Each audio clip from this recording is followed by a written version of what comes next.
Be the king. Hey guys, how's it going? TJump. Oh, TJump's here. Cool. Think so. Hi, TJump. Hey Godless, how's it going? Can you guys hear me? Hello. Yellow. Yeah, I gave you mods if you want to mute it. If you need to mute anyone, Okay, you don't have to take any bullshit. cool.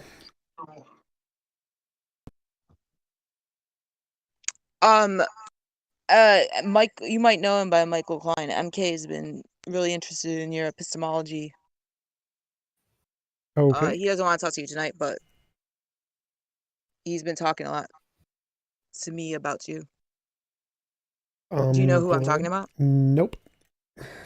Oh, I guess you had some conversation with him, mostly in text though. So I wanted to know from you, what do you think of Aaron Ra? What is your opinion? Because I think he's like, think it's an embarrassment to atheists that he's like famous on the internet. Actually, it's an embarrassment to fucking humanity. I think he's really well studied on biology and evolution and does a really great job of educating and publicizing about those, and especially about politics and the corruption of history by the Texas Board of Education. I think he does really great jobs on those. I don't think he's really as read up on philosophy, but I think that he does really well on the other fields. Also, he's extremely entertaining debating too. science and evolution, but he doesn't. He fucking runs his mouth trying to engage in philosophical arguments when he doesn't know any philosophy. He's a moron. I don't think that's a problem. Like, I go up against people when I don't know shit either, but that's kind of how you learn. If you to start a new topic, the best way to do it is to jump in and do a debate against somebody and lose, and then when you lose, you can learn from your mistakes and improve. So I don't see it as a problem when you. Well, the problem is he doesn't learn. He's been doing it for years. No, he's been learning. Like, I know he's actually sent me questions about stuff I said, and like, well, what does this mean? How do you do this? So he's definitely trying to learn for sure. He's changed and improved in a lot of ways.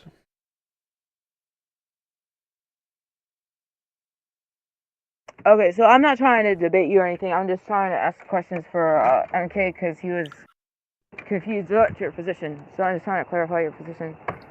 I think therefore I am thing. You said that's your starting. You cut out after that's your starting. What?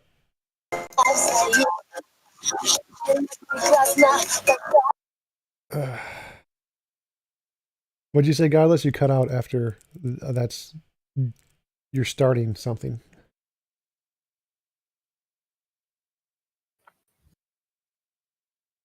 I can hear you. Yeah, Godless, we can hear you. Sorry, can you hear me now? Yeah, I can hear you. Did you say that it's an axiom? What? Did I say what's an think axiom? therefore I am.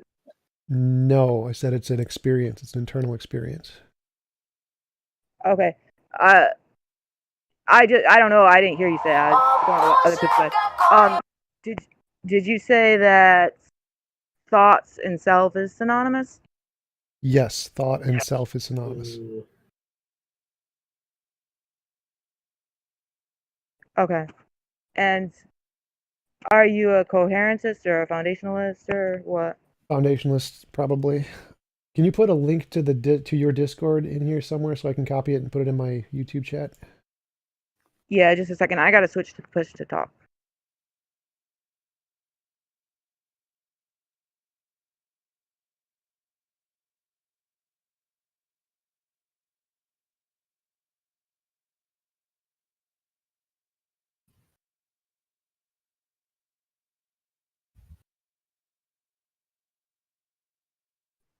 Okay. I'm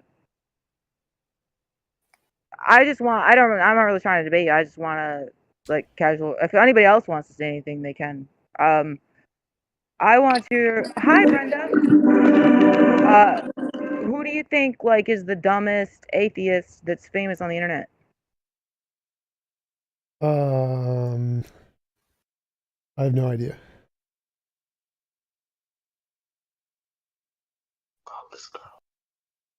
Yeah, I was tempted to say that. That was the first thing that came to my mind.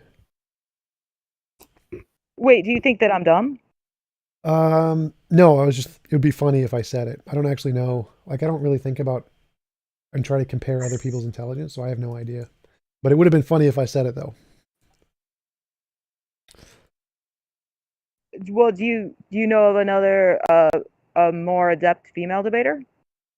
Um, Godless engineer is the dumbest atheist on the internet. Hi, Brenda. Hi, Brenda. What does it mean to engineer? What does that mean? Is that like Godless engineer, that's his name. That's what he goes by. Oh, I thought you said that I engineered the dumbest. Okay, yeah, I know Godless.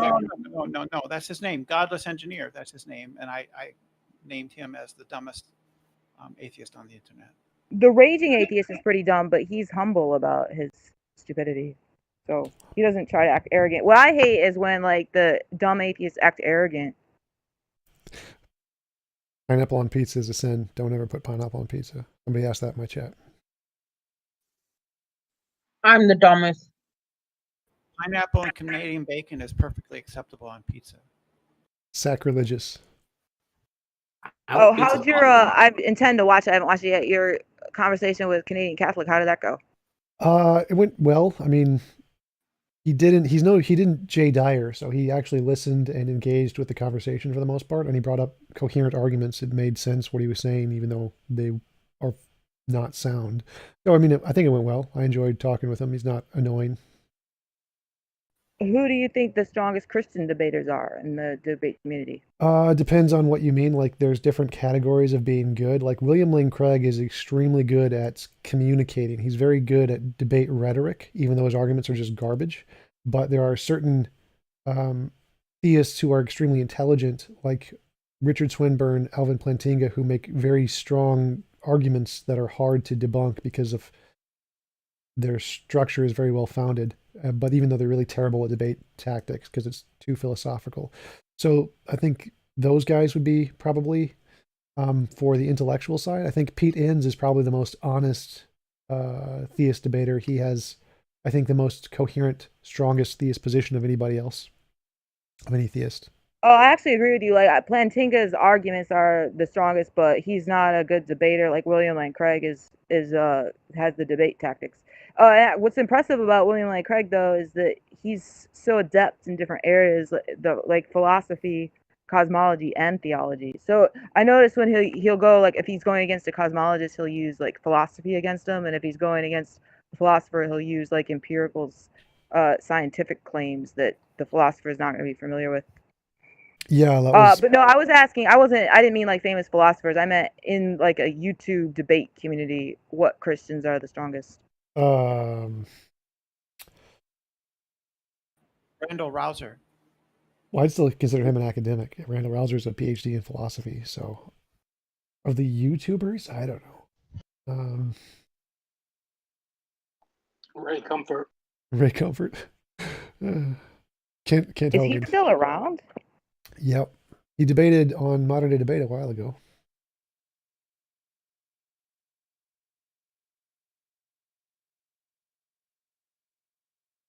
I don't. What Oh about yeah, John Aaron Lennon? Rod just debated some flat earther. I think a lot of flat earthers don't really believe this shit. They're just trolls.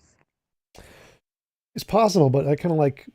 I don't really care if they're pose or not. Like it's like an appeal to authority fallacy. It doesn't matter if they're honest or dishonest. What matters is whether or not their arguments are logical or coherent or not. Whether or not they actually believe them doesn't make a difference. So like you could say a stupid argument and not believe it and it'd still be right. What's your favorite area of philosophy? Probably epistemology. Oh, that's one of my after free will. That's my favorite epistemology. What's your position on free will? There is no free will. It's logically impossible.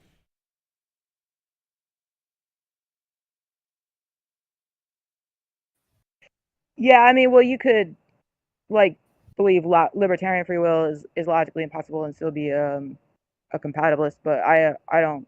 I'm a free will skeptic. I don't think that free will exists in any sense. Yeah, I grant compatibilism because it's just redefining neurological determinism, so I'm fine with that. I just would say when I say free will, I always mean the libertarian kind. What's your position on socialism, I think socialism is more moral than capitalism, but I think it's less pragmatic. So it's less likely to succeed because it requires more people working in tandem and it takes less to cause massive corruption in socialism because it requires so much more cohesion in the group. And so I think it's a riskier system, even though it's more moral and tries to value people better than capitalism does. It's just less functional, less pragmatic. So I support more capitalism than socialism.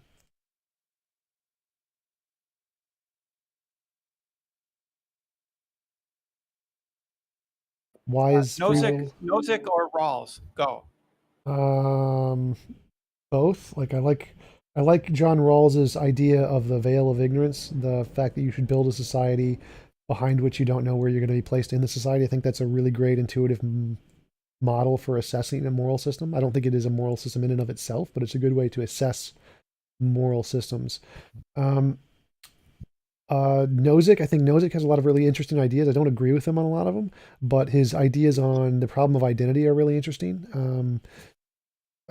I know I quoted him on a few things. I don't remember what they are on the top of my head, but I know Nozick's society is the one where everyone should be free to move from city to city unimpeded or something like that. And I totally agree. Like that's essentially the foundation of my objective morality. But again, it's just not pragmatic because people aren't free to move from city to city. It costs money, it costs resources, it costs time. You have a family.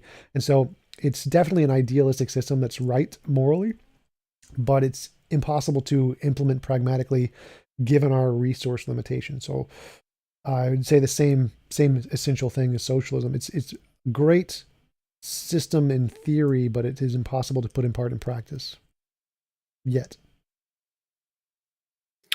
Is this some kind of AMA? I guess so.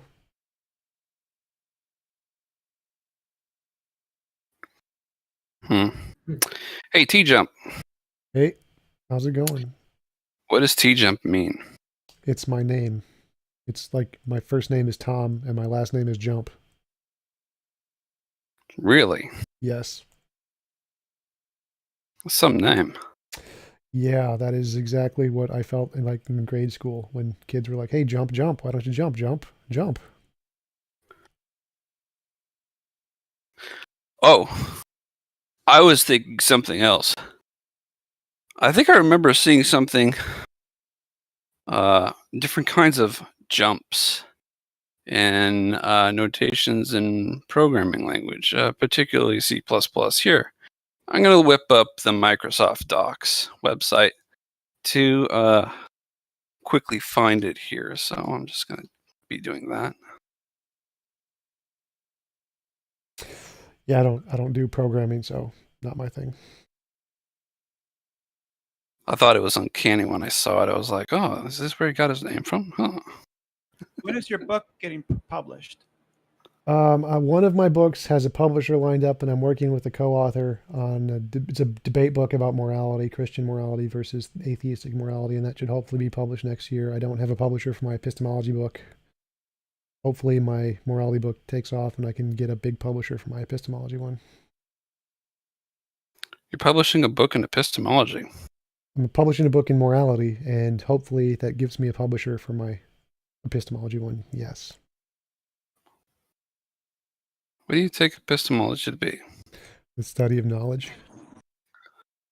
The study of knowledge. How to acquire knowledge. Yeah. Justified true belief. What is a justified true belief? What do we know? Have you heard of Jaakko Hintika's views about knowledge, justified belief? Nope, I don't think so. He doesn't think you need knowledge or beliefs. What's his argument? I mean, I would Let's agree see you here. don't need knowledge. Like you can just have just beliefs and not care about knowledge. That's perfectly fine. It depends. He's kind of What's rambling, your definition of knowledge? Justified true belief. but I saw it in his book on Socratic, titled Socratic Epistemology. It was in his introduction. No, there's an answer. Dumbest atheist on YouTube, Steve McRae. I got an answer for you, Godless Girl. There you go. Oh, That's probably true. Yeah. Why is he dumb? I don't think he's dumb. Actually, I think that he exposes a lot of atheists for doing the stupid. I think They try to avoid defending atheism, their position, by like being agnostic rather than atheist. Blacktheist stuff. Yeah, Tom really hates him for that. oh well, I hate him because he's a drama queen. Like he is the drama alert of the atheist community. All the stuff he talks about is just dumb. Like he doesn't actually talk about the arguments, focuses on purely pedantic nonsense and then people's personal lives, which is I think is really dumb.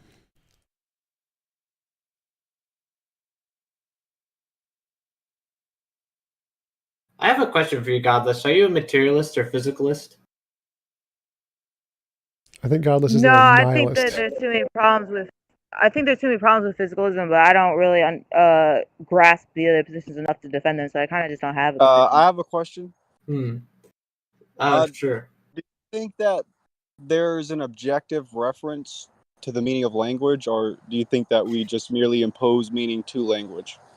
I don't know what any of that means. An objective reference to the meaning of language? Like, Have you ever met John? Like, John? I'm not sure how you feel about objectivity. Maybe it's something you don't feel is even necessary. like there's objective reality, and language describes reality. But is language... No, language isn't Yeah. objective. Language is an arbitrary thing we humans made up to describe reality. So who, like, when it comes to definitions, like, if there's not any kind of like objective reference, then all of our language, is it just merely socially constructed? I mean, where do we find our validity? Validity is a definitional thing. Validity is if the conclusion follows from the premises, which is also a definition that we made up. Definitions are completely arbitrary. It's a well-known thing in the philosophy of language known as the natural ambiguity of language. All Right. languages. So one of the biggest issues would be that our sensory perception is clearly limited, right? So Sure. the world comes into us filtered through that sensory perception. Yes. If you will. Yep. Yeah, so what kind of implications do you think follows from something like that? I have no idea what you mean. Like our sensory perceptions don't give us knowledge of everything? Well, I think the conclusions that some people come to is something like these notions of absolute truth are completely unattainable. We could never know what the world actually is like because clearly it's being filtered through our sensory perception. I mean, how do you feel about that? Yeah, we can't have absolute certainty, but we can come to knowledge about it. So knowledge doesn't require absolute certainty. Firefitter, no, I haven't heard of Matt Dillahunty's Just position. to clarify, how are you defining knowledge again? Justified true belief. So, in defining knowledge, you throw a word truth in there. Right. So what do you mean by truth? That it corresponds to reality, so the sentence accurately corresponds to reality. When it comes to epistemology, you subscribe to the correspondence theory. Partially yes, partially no, but that's irrelevant to my answer. Well, I mean, I'd like to know what you mean when you say partially yes, because clearly, based off what we just said, like I mean, a sentence, when I say a that. sentence corresponds to reality, I mean, if I say that is a tree, essentially, then if that sentence accurately describes reality, then the sentence corresponds to reality. That's separate from the correspondence theory of truth, which is a different basis of justification.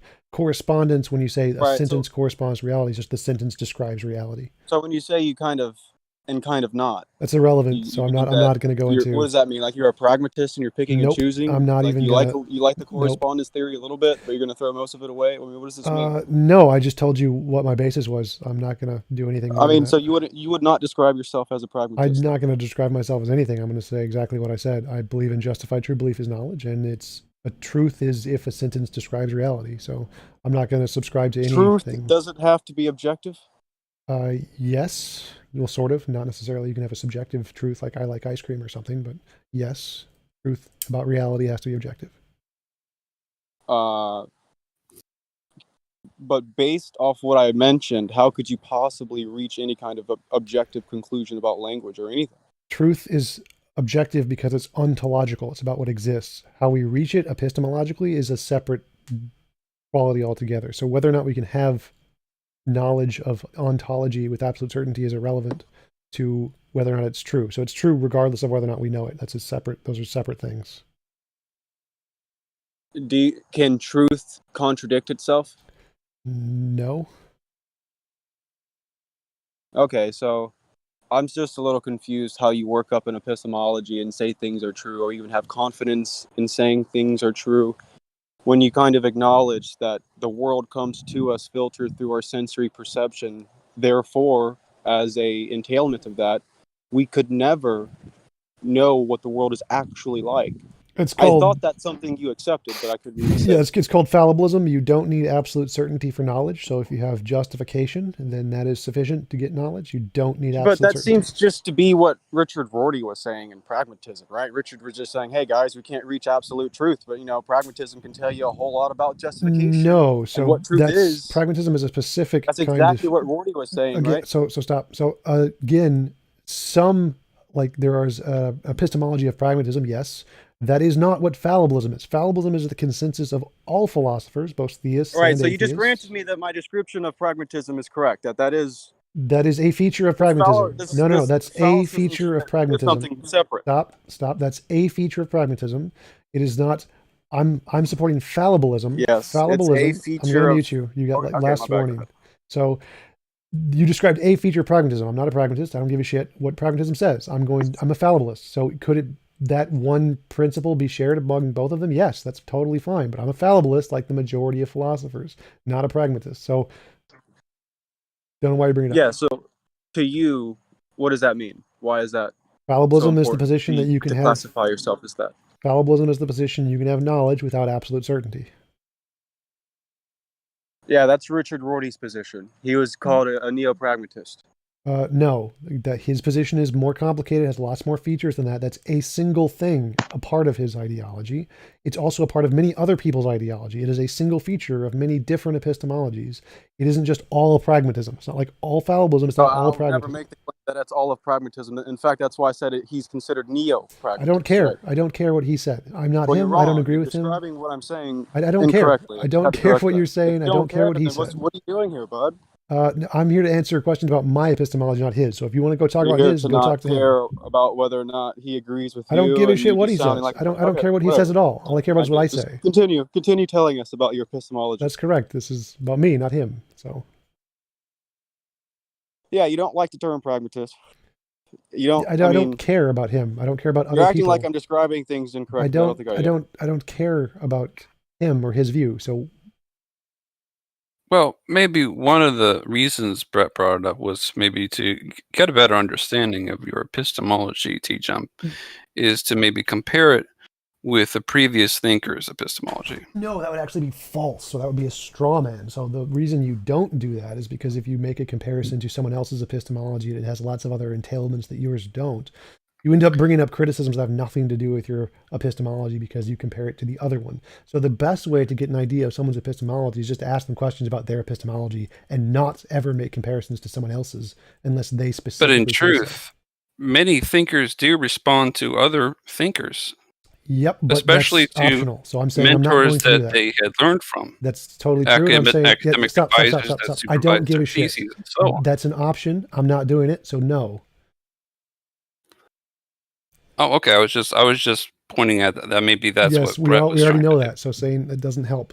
So I'm saying don't compare me to other things. If you want to know about my epistemology, ask about mine. Do not compare me to other things because I'm tired of addressing. Okay, listen. strongmen. I'm just confused on how it is you think you've separated yourself from the pragmatist so successfully.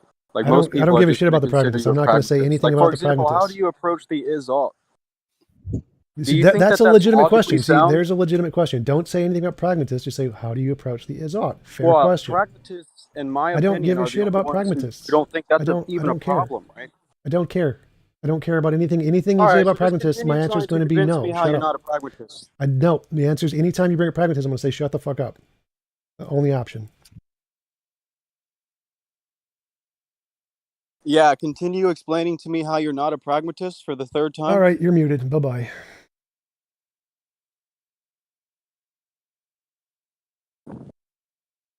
So, yeah, don't ever strawman my position. Don't compare me to other positions. If you want to know about mine, ask mine or shut the fuck up. No one's strawmanning you. So, Brenda, mute him. Get him out of here. I'm tired of this guy. Don't ever You're having compare a my tantrum. I position. don't have any power in here. I have no Calm power. down. Take a deep breath. Godless girl. Sorry about that. Does anyone else think I offended this guy or I'm being rude? With you. He asked you not to ask him about pragmatism, and you continue to ask him about pragmatism. So yes, you are being rude. I asked the question before he Godless complained girl. about Godless girl. pragmatism, Could you right? kick this guy out or mute him or something? I'm tired. I'm done with this guy. They're not going to kick him out, but I got a question about pragmatism. What keeps Don't people ask from... me. Oh no, he's gonna No, be. no, Don't. no, no, Mute you. Relax. No, but I just want to Relax. know, like, what? No, I have a good, interesting question. What keeps people from eventually engaging in like extremely immoral behavior if it's just like whatever works? Hello. What keeps people? Keeps people doesn't. Yeah, I matter. mean, eventually, if you're talking about pragmatism, it's like, well, if I, pragmatically, I can just, do these horrendous acts as long as the ends justify the means. Yeah, I'm not a pragmatist, so I don't. Well, Okay, I didn't know. I thought you were saying that you were sorry. yeah, which is exactly why I told the dumbass to stop asking this such a stupid fucking question. Like, don't ever strawman me with that dumb shit. I'm tired of bringing up strawmen. Don't ever compare my position to some other dumbass position. No. Because that's exactly what happens is I get strawmanned. Oh, I thought you said you were a pragmatist. Like, no, I never fucking said that. This dumbass brought up pragmatism. I never did. Holy shit, I hate people who do that so much. It's such a waste of time. If you want to know about my position, ask me about my position. Don't compare me to other bullshit. Okay, well, fair enough. I mean, are you an idealist, a materialist, physicalist? Don't ask me about any of that shit. Ask me a specific question, not about how I compare to other isms. No, are you an idealist? No, I'm a materialist in that sense. Wait, why are you a materialist? Because there's only evidence of material stuff, so we can conclude inductively. But you can't But use it's a material... metaphysical thesis, right? It's there's going to be a problem of underdetermination. Nope, I'm a methodological materialist, so it's just about Yeah, we have but you evidence. can't use the material world to prove the material world, right? No, you can use testable predictions, though. I can say if I believe that there is material stuff, I can. That makes no sense. No, you're not getting it. You're still using the hand that no, kills so that things, doesn't the work. trunk. So your ideology fails. Like no. No, it doesn't. Shut up and listen. Shut up and listen. So well, you don't know what you're talking about. Mute you. Stop. So again, there's only like 2% of philosophers are idealists. No one gives a shit about idealism because it makes no testable predictions. Materialism does. We say we assume materialism is true. We make predictions. We get them right because we assume it's material and they happen to work. That's evidence of materialism. Is it proof? Nope. Doesn't need to be. It's inductive evidence. Sufficient. Wait. Why couldn't there be things that exist that just don't generate predictions? There can be, but we have no reason to believe they're anything but imaginary. Well, there could be indispensable, right? You can show. I mean, I don't know what you mean by evidence at that point. Then. So you have to show something. If you claim something is real, you have to demonstrate it's not just imaginary, something you've made up in your head. If you're saying, all right, look, dude, this is not your server. You can't mute me, all right, dude. I don't even know. Godless, how do I mute? Right click on his name, then mute. Did it for you. I already did, TJ. Thank you. Oops. Yeah. Okay. So what were you saying, TJump? About what? What was the question? Well, I was talking about there are things that we can posit that don't generate predictions. Yeah, you're absolutely right. So we need some way to differentiate imagination from reality. So if you have a hypothesis, I believe that there are souls or that there's some kind of non-physical mind or whatever, the two possibilities essentially are either it's just something you've made up in your head and you're wrong, or it is true that there are these souls that exist in reality independent of your imagination. So we need some kind of methodology to differentiate which one of these is it. The way that we accept doing that in science is novel testable predictions. You can say, if there is a soul, I can call my dead Uncle Bob and have him tell me the location of his buried treasure. And if I can get it right, then that would be good evidence that there is a non-material soul. But without some kind of methodology to differentiate, that can differentiate imagination from reality, then we have no reason to believe that your hypothesis is anything but imaginary. And so idealism, which is why idealism is rejected by the vast majority of philosophers, because it doesn't make any testable predictions to differentiate itself from just being imaginary, something that people made up, like unicorns or leprechauns. You're going to have to clarify what you mean by imaginary, because do you mean imaginary is just whatever's mental?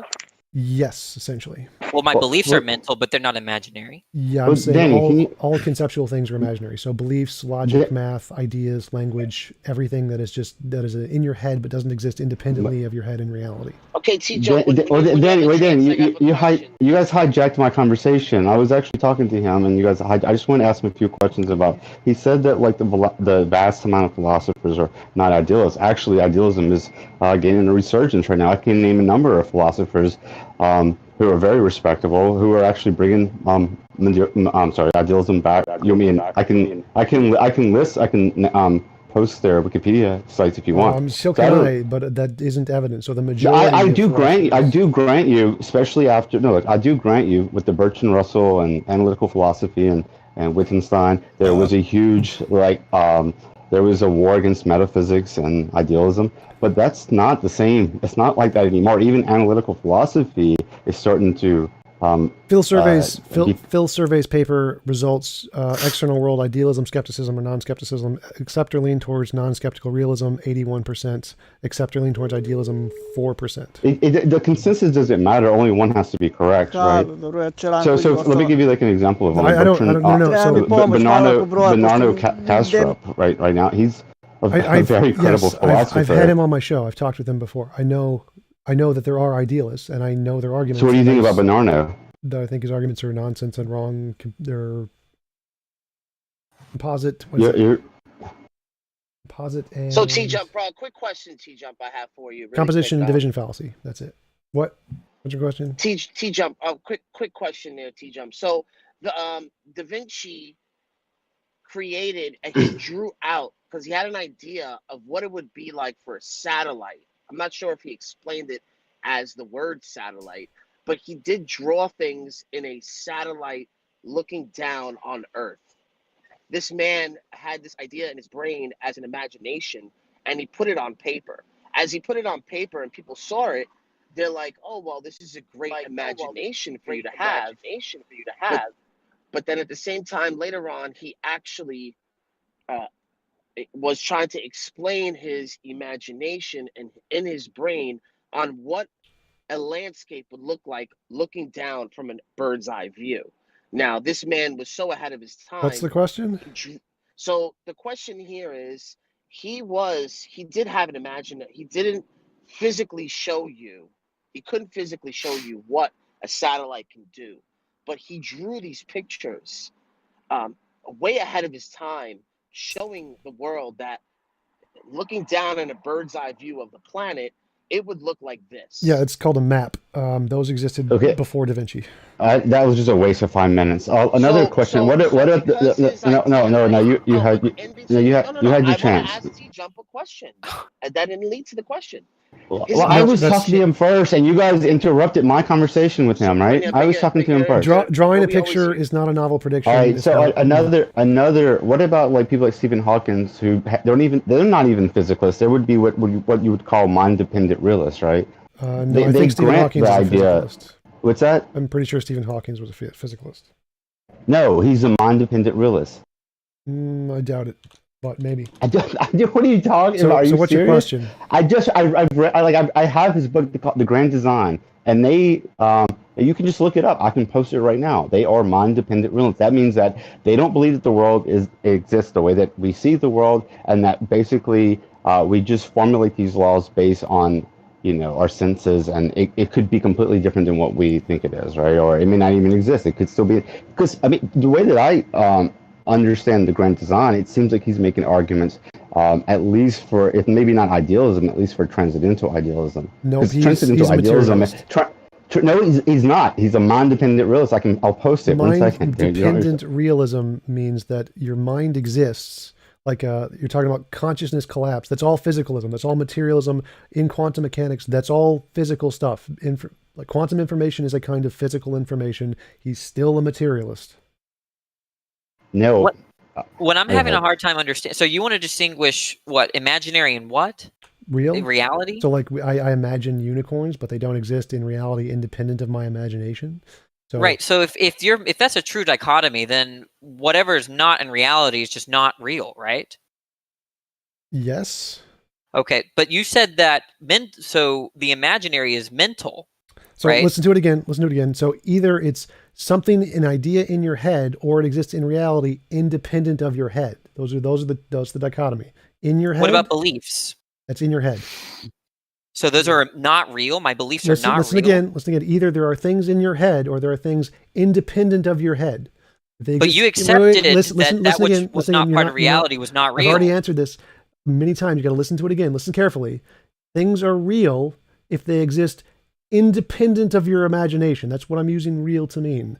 So if it exists in your head, obviously the ideas are real, but the thing the ideas are referring to, like a unicorn, isn't real. The idea of a unicorn is real. The unicorn is not real. So by real, I mean a thing independent of just your imagination. Obviously your imagination is real. I totally grant that. But if the thing you're imagining does not exist independent of your imagination, then it's imaginary. Your imagination is real. I grant you. Yes. So when I'm positing your existence, I'm positing your imagination, your thoughts and beliefs and desires and whatever. Are those not? Are those part of the world? Your idea of me is just an idea in your head, and then there is also a fact. So that you don't exist in reality. No, I do exist in reality, but your idea. So it's out. Is that dependent on my imagination? Stop. Your imagination. You have an idea of me. Your idea of me is just your idea. And then there is also a me that exists independent of your idea of me. So you have ideas that exist in your head, and then there's a thing that exists independent of your imagination in reality, and that's real. That would be me. Unicorns don't have that. Unicorns just have the idea in your head. It's pretty easy to understand this. Like, if you don't, you got to be pretty dumb. It's easy in the case of a unicorn, but if the proposition TJump exists, right? That existence is either going to be, according to you, real, the real kind of existence, or the one that's just merely in my head. But I would think that TJump is out in the world, out in reality. You do exist. Yeah, right? I've already answered this. Independent from my imagination. So I've already answered this. I've already answered this. Imagination is real. Yes, I have an imagination. My imagination is real and a part of reality. Definitely. Wait, I thought you distinguished imaginary and reality. It has to exist out in reality, independent of your imagination. So again, this is super simple distinction. If you don't get it, you just got your head up your ass. Like, yes, obviously people exist.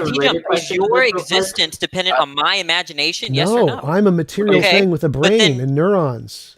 I have a related question. I think that. But then your existence depending on you, so under your view, you would be imaginary. Brains exist independent of my imagination too. My brain exists without my imagination. I exist perfectly independently of my imagination. When I'm sleeping, I still exist. Oh my God, magic.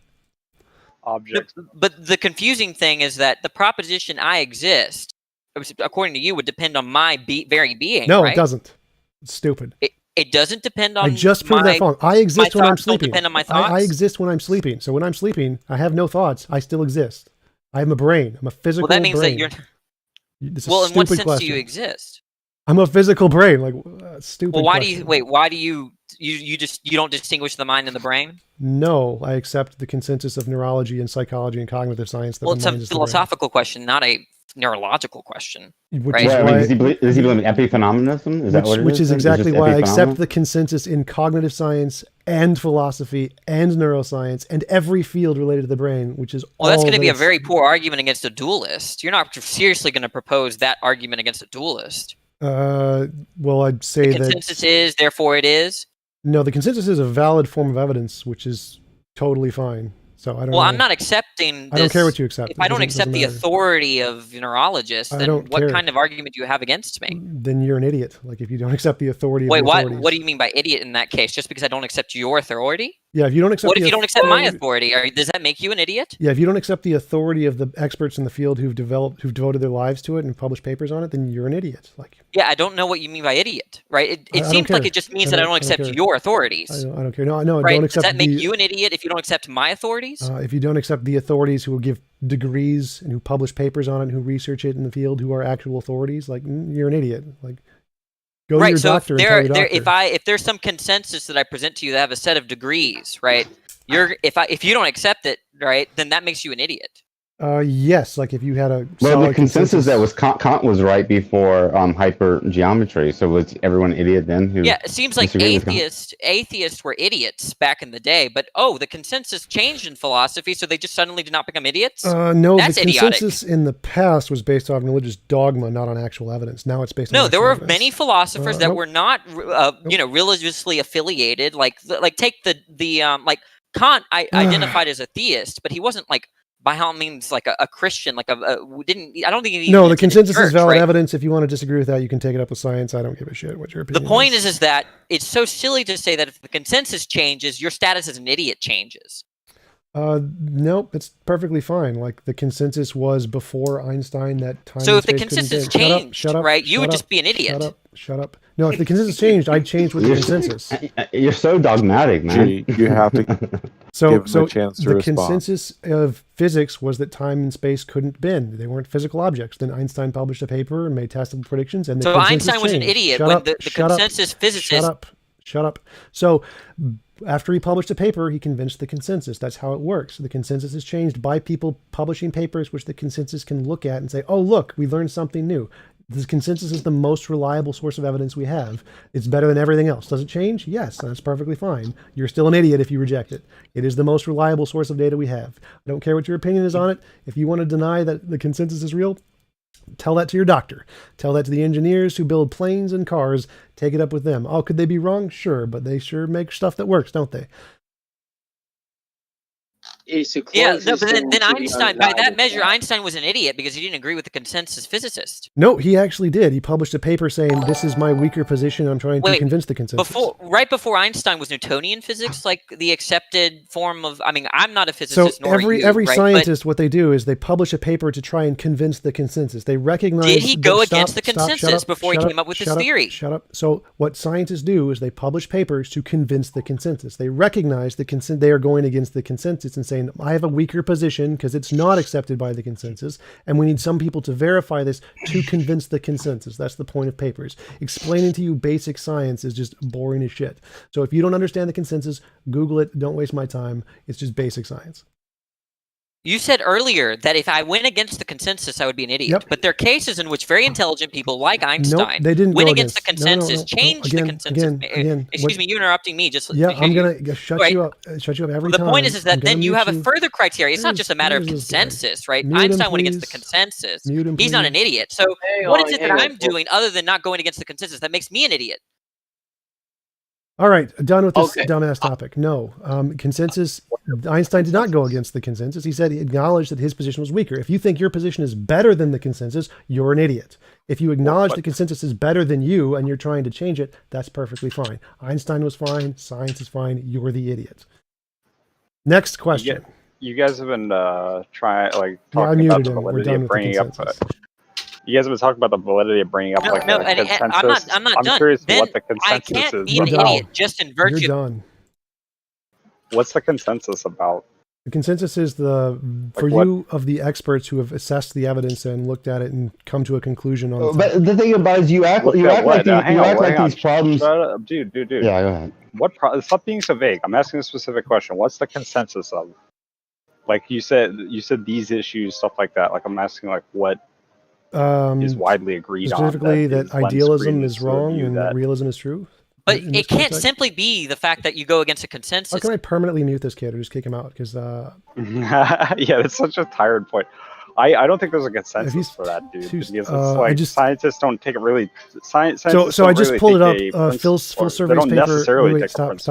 So Phil Survey's paper results. Do a Google search. Go down to idealism. You can do a Control F search. It's 4%. So yeah, there is as much of a consensus that idealism is wrong as there is that. Yeah, but in this situation, if you have a consensus, all you need is one to be wrong. You can have a 99% consensus that global warming is true, and one could be wrong. That's all Until you need. present evidence, the consensus is right. Move The on. consensus doesn't mean anything. The consensus, then you're an idiot. Go tell that to your doctor. My issue is that like I don't disagree that most people think idealism is false, or most philosophers or academic philosophers or whatever. But I don't think it's a popular position to talk about the reality of objects necessarily, like saying like I really exist, like because you aren't really something that is like a fundamental physical entity. It's like a much vaguer definition, and that seems to require minds to bring it. So how can you exist without a mind to conceive of you, given that there's no fundamental boundaries that establish demarcations in reality? You're confusing epistemology and ontology. So I am a brain. That's my ontology. I'm purely physical. Our epistemological definition of that and where we can prove it with absolute certainty is irrelevant. It's based on inductive evidence, based on novel testable predictions that indicates we're purely physical beings. So whether we can prove it with certainty doesn't make a difference. But the ontology is No, but it takes a greater leap of faith to believe in physicalism versus idealism. It takes much more of a greater leap in faith because you have to. There's no faith. You have to be sure. There's no faith. So it is faith. You have to faith. When I look at a stick and it's bent in water, and I'm tricked by my senses and think that it's actually bent, but it's actually straight. Our senses fool us all the time. So again, we didn't know there were there's no faith X-rays. here. There's We no didn't know faith there were here at all. X-rays, and now Again, there's X-rays, right? Stop. So again, there's no faith here at all. It's based on evidence. We have you take two hypotheses, like if you see a cup fall over, what caused the cup to fall over? Maybe it was caused by the wind, maybe it was caused by a squirrel, maybe it was caused by invisible aliens. The one that is the most supported is the one that can say, if it's caused by a squirrel, then we can look around the cup and find squirrels. No, but the problem. Stop. So if we look at the cup and we see squirrel droppings, that's evidence of the squirrel. Now, could it be the other things? Yes. Doesn't matter. The other things don't have evidence. The squirrel now has evidence because it made successful testable predictions. Physicalism makes successful testable predictions. That's why 90% of everyone in every scientific field is a physicalist. That is, the brain and the mind are synonymous. There is no idealism. Idealism is 4% because it's a joke position that isn't supported by any evidence, that makes no testable predictions. All of the arguments are just garbage. It doesn't work. Can you provide any evidence for physicalism? I just did. Novel testable predictions. Not supported for idealism? Yes, novel testable predictions. So anything that is a novel testable prediction, I can say, if physicalism is true, I can predict the cosmic microwave background or whatever. And if we discover it after we made the prediction, that's evidence of physicalism. That is not evidence of idealism because idealism did not make a novel testable prediction. So what's evidence is novel testable predictions. Until idealism can say, if idealism is true, here is a testable prediction we can do that we predict under idealism, then it's not evidence of idealism. But that doesn't contradict idealism. It doesn't need to contradict idealism. It never said anything about contradiction. It needs to be a novel testable prediction. Unless you can say, I have a hypothesis, and if my hypothesis is true, it doesn't need to be, nothing is exclusive. Stop. The problem of underdetermination in science is all evidence that we ever discover post hoc can always be explained by infinitely many theories. The one that is the best, the one that's supported, is the one that can predict it before we know it. It's called a prediction. If you can make no predictions, your theory is garbage. If you can make predictions, your theory is accepted. The fact that you can post-diction everything and try and make it fit your theory isn't evidence of anything. Everyone can do that. That's what creationists do when they try to say the Earth was created 6,000 years ago. Anyone can make post hoc, make the evidence fit their hypothesis. That isn't evidence. The only one that has evidence is the one that can make predictions. So if you can't make predictions, your theory is garbage, which is why idealism isn't accepted by anybody in academia.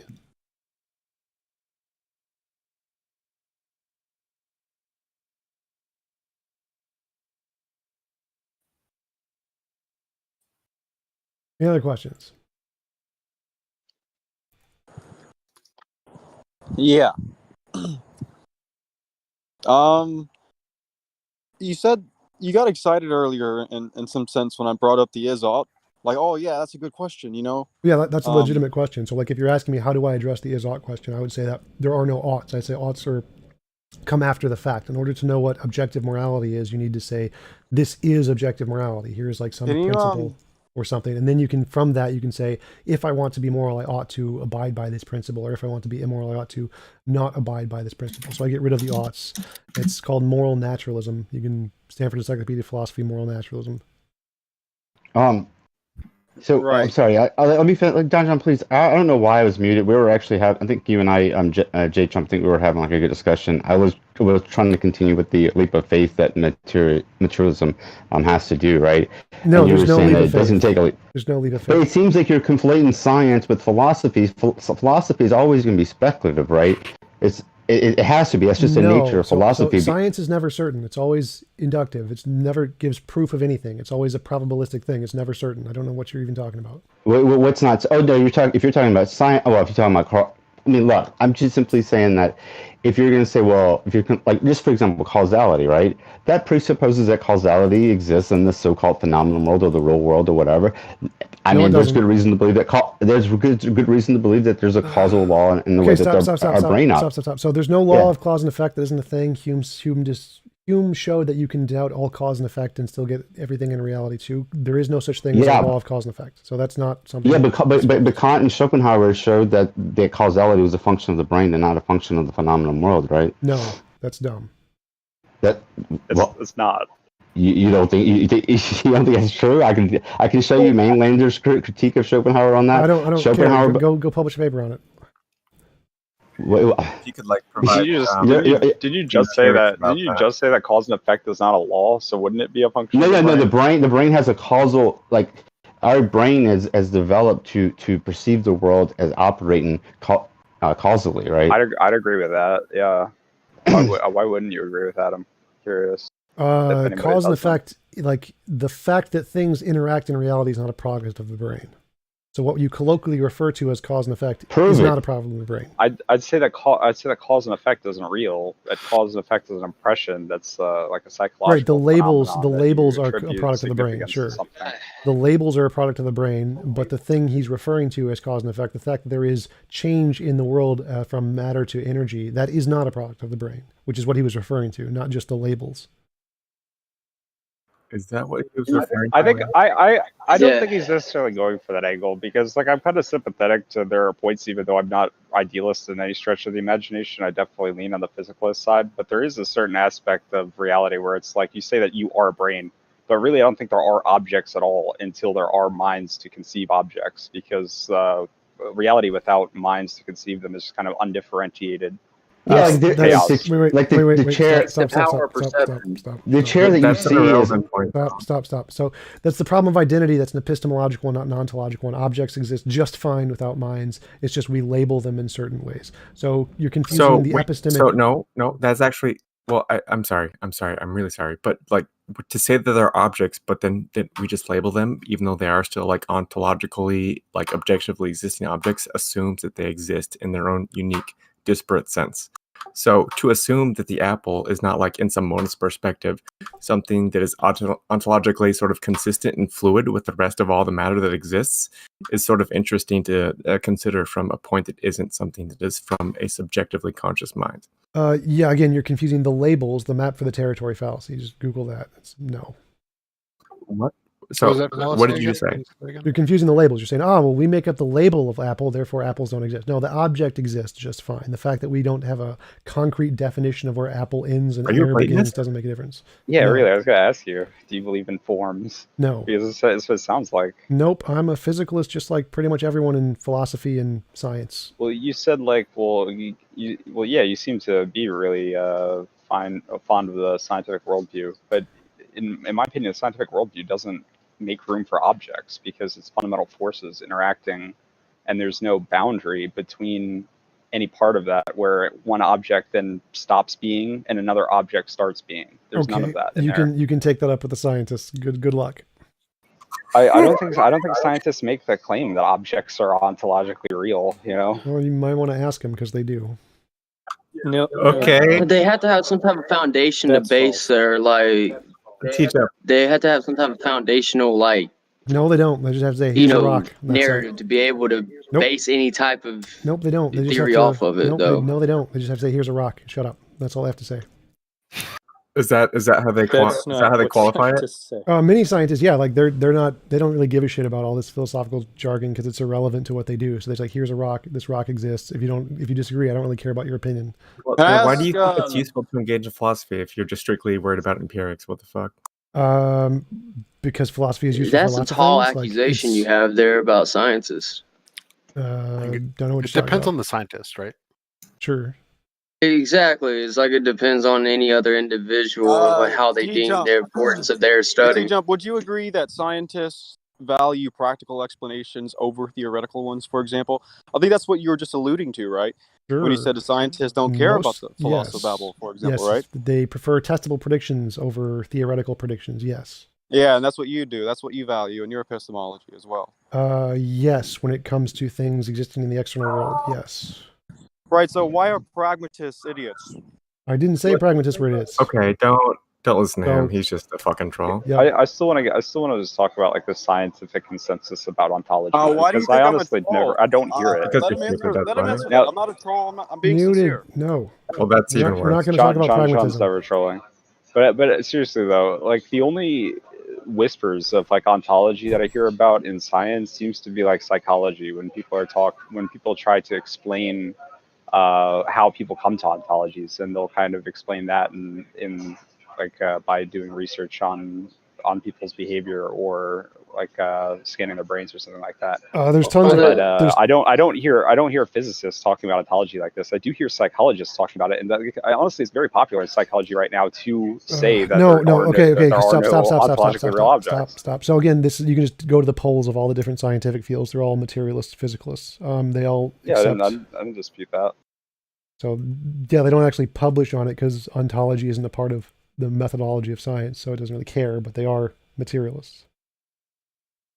Right. I wouldn't dispute materialism versus idealism because I think I myself would call myself a physicalist, but I'm more getting at the fact that you say things like I am a brain, and like even without a mind, I am a brain, and I don't think that makes any sense because I don't think brains exist except for in minds. I don't think any objects exist except for in minds. Good luck with that. You can take it up with cognitive scientists. Julian Mussolini. It depends on what type of idealism you subscribe to. Who really? I mean, I mean, like I could just like refer to like Thomas Metzinger, who is that's fine. Like, I'm not interested in debating you. If you want to take that niche position, you can do it. I don't care. Knock yourself out. You have like a central nervous system, a nucleus, and a membrane, right? Physically, but then psychologically, what you experience inside the mind, what you study, is the mind. Do you understand? That's the difference. Yeah, the mind and the brain are the same thing. I feel like you're in a backwards hat right now. No, because like the mind is the essence of what you cannot see, what was not actually physically there. But it is physical, right? Like your brain, the motor functions of what's inside of the membrane, what's inside the nucleus, what runs everything in there as far as your emotions and as far as us as a social constructed species on the planet. Cognition is amenable to physical sciences. Cognition is amenable to physical sciences. Anything that like he's talking about qualia experience. He just doesn't know the words for it. I don't think he was because like people say mind and they usually throw in stuff like kind of like your personality and stuff like that. They're not really just, and almost they're never talking about like just experience. It's kind of weird. Yeah, that's because they're not familiar with the mind is the cogs, dog. That's what has the running things like your neurotransmitters. So just pause for a minute. So I'm going to quote Dr. Julian Mussolino, who's a cognitive scientist, which is the philosophy and science field. It's in fact, the overwhelming majority of people in my line of work is what's called a materialist or physicalists. There's a number of lines of reasoning that all converge on the same conclusion. That's what philosophers of science call consilience of evidence. That's what supports strong conclusions like evolution, climate change. So in the case of evolution, you have a fossil record and molecular biology, comparative autonomy. All of these things point in the same direction. Likewise for a soul. As far as scientists are concerned, neuroscientists, psychologists, cognitive scientists, there is almost no support for dualism. Philip Goff, a philosopher, has made a brave foray into panpsychism, but it's ridiculed in most quarters. I think he's a chess player who refuses to concede even when he's down to a lone king and a pawn against several powerful pieces. Are you really going why is he shitting on panpsychism? Because panpsychism is stupid. It's not stupid. It's the only answer. It's the only answer to the hard problem of consciousness that it isn't ridiculous and it actually fits into a scientific. Nope. It's a loose. It's the closest based thing that we have, but it's a loose basis. It is a loose basis. I compare it to like ancient atomists when they're just like everything's made out of atoms, and then you can ask a million ways like how does that work? Good luck with that. Well, it is that. It's a response to the hard problem of consciousness and a response to dualism, and dualism's stupid. Okay, panpsychism is perfectly consistent with the kinds of assumptions that you make in scientific worldview in general. But it's just a loose basis. It's like a rickety bridge. Like at any moment, that could be just completely debunked and replaced with something completely different because it's so loosely based. Though that's why nobody kind of tends to want to look at it as something serious or not until it has more. I don't think it'll ever be debunked because I think it's just generally true. I think it's kind of like saying like atomism will be debunked, and yeah, atomism was debunked, but it's a little bit more complicated than that. There's like a deeper level, whatever. But still, the general idea I think is always going to remain true. Couldn't you say that the mind is an emergent property of matter that requires specific structures in order to exist? I wouldn't say that because the qualities of experience seem to be fundamental, and they don't seem to be related to a combination of things. How can you show that a rock has an experience other than erosion? Well, I mean, I could lay out like kind of like a path to achieve that, but it would be involved. It might be impossible, but like a path to Would it achieve be that. like an Yeah, you can only evolutionary get path? to behaviors. Would it not just always have existed? Because if it has not existed before, then how does it actually not have any friction with what you said before? What's that? How would you not have a clear path to how mind exists right now with your current understanding if you're just trying to lay out the roadmap for how mind will exist in the future? How does that even make sense? No, I said I'm not so I could lay out a way that it would be plausible that we could explain what a rock is conscious of, but I'm not sure that it's actually possible to achieve that. As far as we know, anything that doesn't have a sentience doesn't have any type of function of like, you know, ability.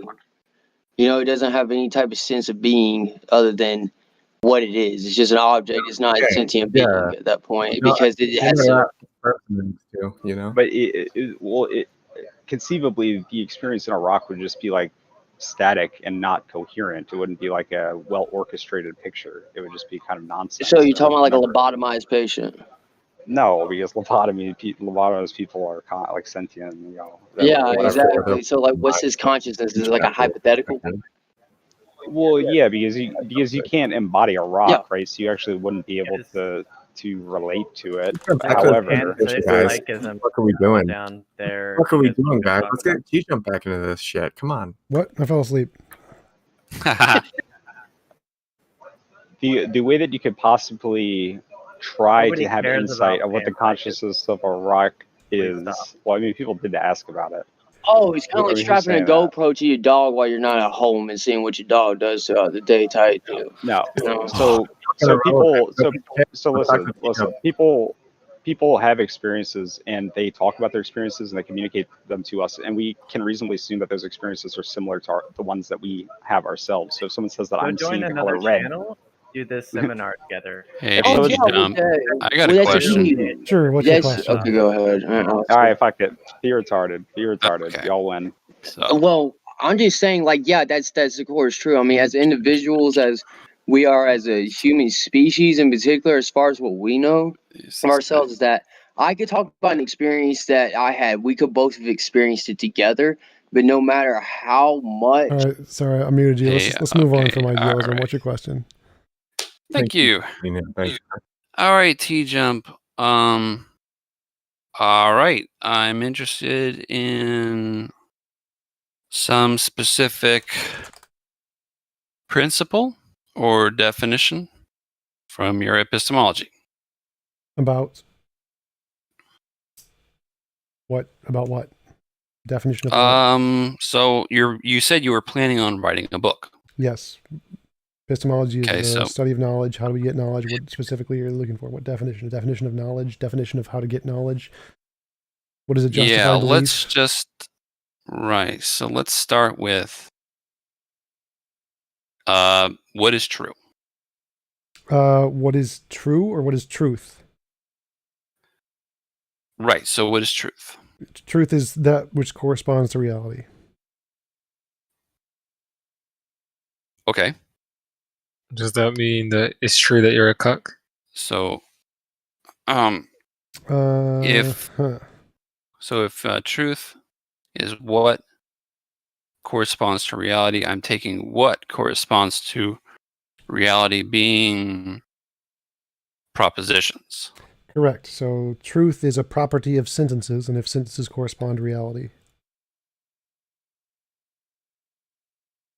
Right. Right. Okay. So if it's propositions that are corresponding to reality. Is there a question coming sometime? Well, I was in the process of asking. Hurry up, please. Oh, are we going somewhere? Yeah, last chance. In a hurry? Hurry up, or I'm going to move on. You can move on if you want. Okay, moving on. Next question. Yeah, I've got a question. How comes when I asked you about the Holocaust, you just appeal to the authority of the experts instead of actually addressing the question? I'm curious as to why you did that. Because I haven't researched the Holocaust. Like, I have no interest in researching it. It's just like researching that the world is round. I have no interest in researching it. So I'm just going to, the experts are fine. They're perfectly good evidence. Okay, so you just appeal to experts when you don't know a thing instead of just saying you don't know? Yes, because that's evidence. So I have evidence, which is the experts. The opinions of experts classified as evidence now? That's correct. That's because appeal to authority fallacy is it's only a fallacy if they're not actual experts. If they're actual experts, then it's actual evidence. I mean, no, it's still an opinion though. Like if I say like No. this, So okay, well, but we can just Stanford Encyclopedia of Philosophy fallacies number 9. Go. Have fun. right. So I have a question. If I was to go ahead and say that Kim Jong Un said X, therefore X is true, that would be an appeal to authority. It's appealing to the authority of the supreme leader, correct? False authority. So that would be a fallacy because he's a false authority. How is it? Wait, what makes a false authority and what makes a true authority? Google Stanford Encyclopedia of Philosophy fallacies number 9. Go for it. He's asking you. I don't care. If you want a basic primer on 101 philosophy terms, Google it. TJump, why would anyone be interested in reading your book if this is the way you're going to interact with people? Well, yeah. Also, as well, the last time I subjective talked to this guy, he just said that's a stupid question, and he didn't actually answer the question. He just said those are stupid questions and just dismissed them. Yep, I have no interest in debating just basic terms like what an authority is. Like Google it. And go away. No. The last time I talked to you, it wasn't about this. Well, it was about this, but that was the last bit. I'm talking about the bit where I said, what is your opinion on racism defined as X? And you just said that's a bad definition. That's a stupid question. You didn't address it. No, I said it wasn't mine. So I used this definition, and you use a different definition. So that would be stupid. It would be a straw man to use that definition. Your definition was dumb. Do we have an official definition that we could use? It's not a straw man. It's literally if we define racism as racial discrimination based on race definition. in of itself in any circumstance, then is that good or bad? And you just said that's a bad definition. I'm not using that. That's a stupid question. I know you said that because you literally recorded yourself saying that in the stream. Yes, and I'm saying it again right now. That's a stupid definition. What makes it stupid in your opinion? It's not useful in the terminology. What we mean by the term, it's not useful. Useful to who? To me. I was about to say that. To me. Okay, so you just declare things stupid if they're not useful to you based on your own subjective values? Yep, happy to do that. Stupid definition. Sounds like a pragmatist. All right, I just posted the official definition of racism. Since it doesn't work for you, there's multiple definitions there. He just Googled the Dictionary. definition. It's perfectly fine. God damn it. Prejudice. I could get one from Oxford's too if you mess over so need it. Okay. Yeah, Anybody else got any questions? I have a question. Yeah, I have a question. Yeah, I had a question. What does it mean to didn't want to hear it? So maybe this is a question he will want to hear. So what does it mean to progress morally speaking? That, what does it mean to progress morally? To move towards a world with less involuntary imposition of will. Okay, so I guess that assumes the idea that basically a world without any sort of imposition upon will is the perfectly moral world. No, that's the conclusion based off of the evidence. So that's the principle I've come to based off of the evidence of moral intuition, moral progress. And if I'm right, then that would be the correct answer. So are you saying that morals are empiric? I'm saying we have evidence, we have empirical evidence of certain things that we call morals, moral intuition, moral progress. There are several different explanations of what those are. Mine is that it's objective, and then I use those two principles, try to describe the commonalities between them, and I create a principle, and then based off that principle, I make predictions, and if those predictions are correct, then that would be good evidence of my hypothesis being true. So, didn't really answer the question. Are morals empiric? Well, are morals truth apt? Like if I say stealing is wrong, can you actually say it's I'm true or not. false? I'm a moral realist, not a moral error theorist. So yes, morals are truth apt. Moral propositions. So what system do you use to say whether something is true or false morally? The one I wrote. What's that? Can you explain it? In any involuntary imposition of will is bad. That's the short version. You can. So wait, how do you come to this conclusion? How do you ground your moral philosophy? What do you use postulates or? I look at moral intuition and moral progress. I say these are the evidence we have of morality, and I say, well, what explains these? I think it can be explained by an objective feature, like in a higher order emergent property, like fitness.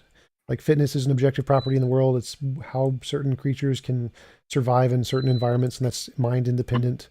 And there's a similar kind of higher order emergent property, which is what I call morality. And that instead of describing Western moral progress, what is this Western moral progress or Moral progress is the Whoa. phenomenon that we see that we're explaining. It's not the proof of morality. It's the phenomenon. So, and it would apply to all civilizations, not just Western moral progress.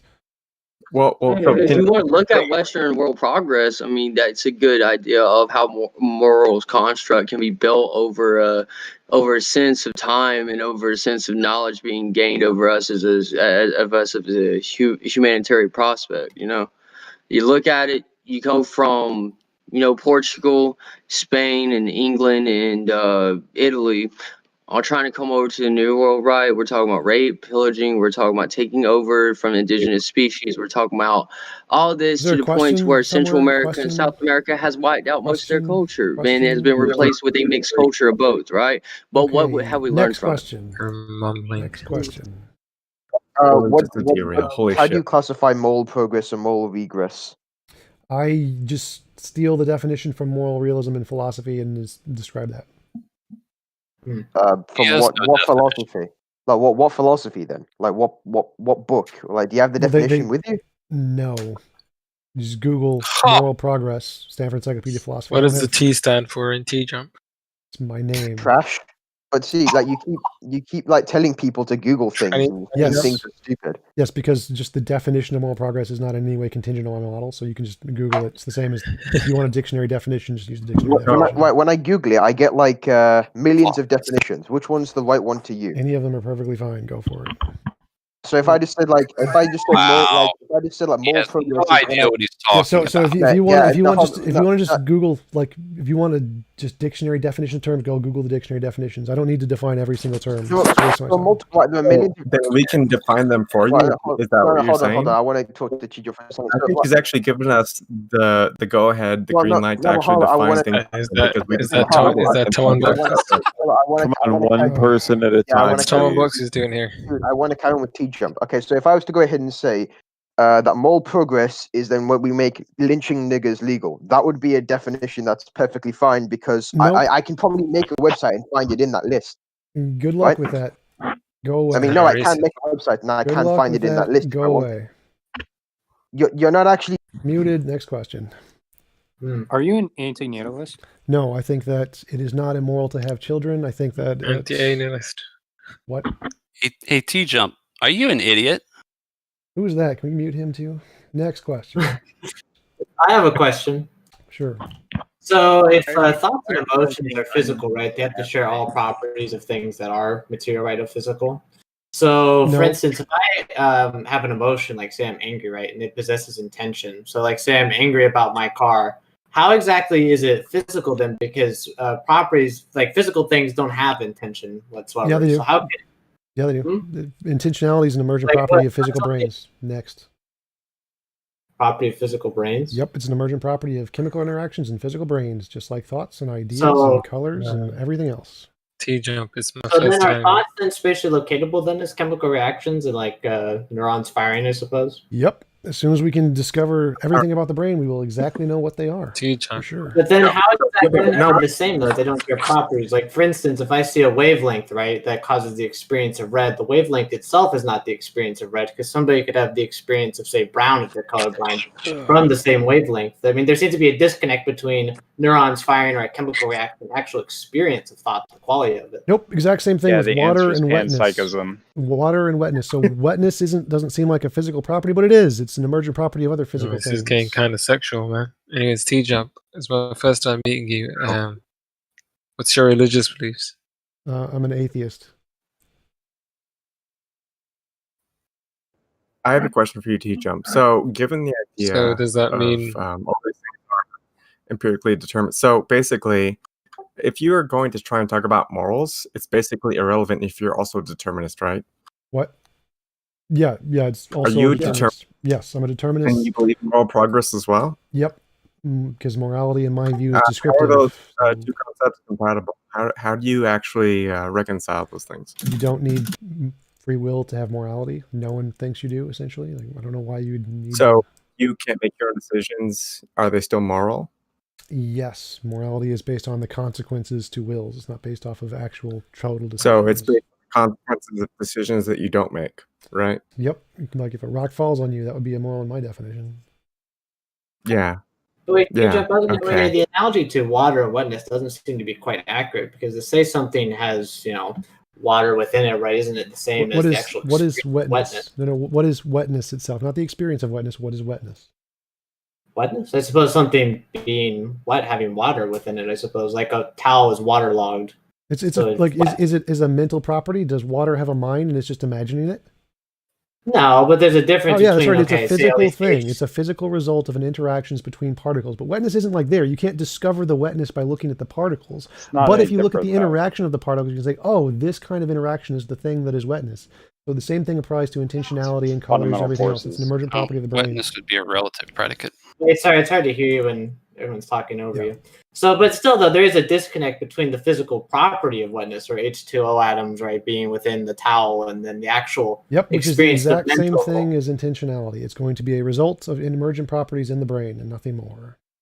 But you could say that, thought and emotion is emergent, these physical processes, without it actually being spatially locatable and physical itself.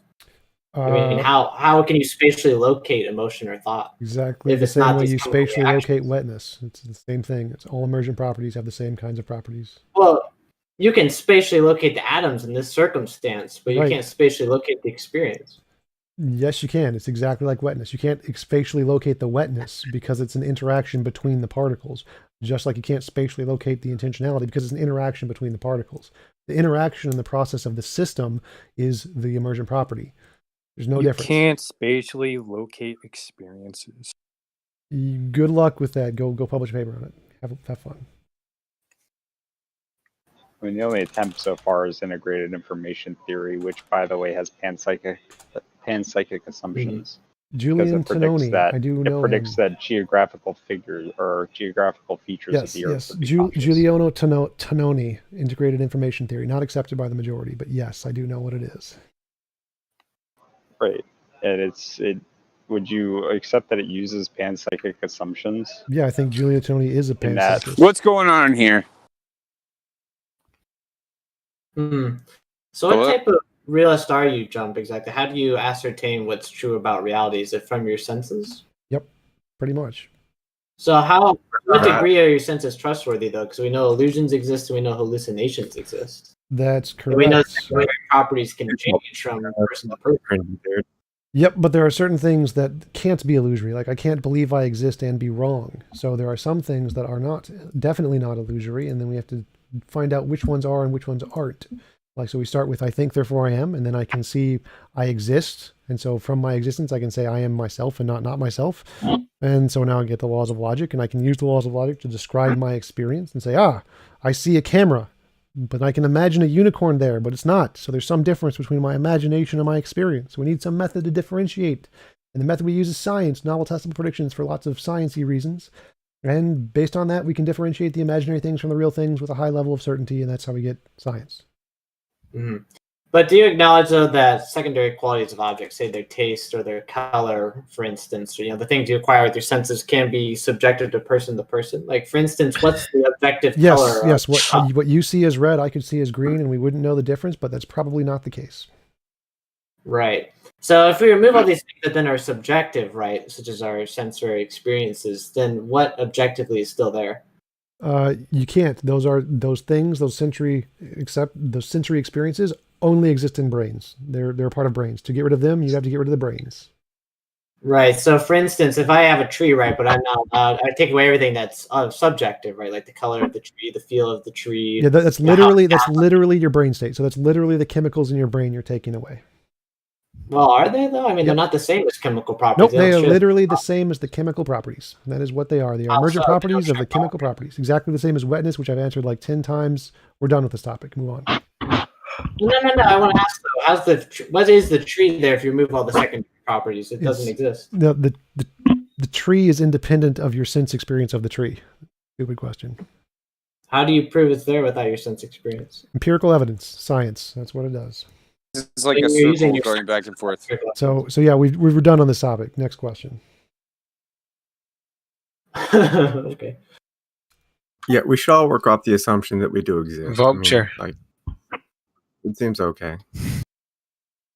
Except Darth Dawkins, he does not exist. He is a pea zombie.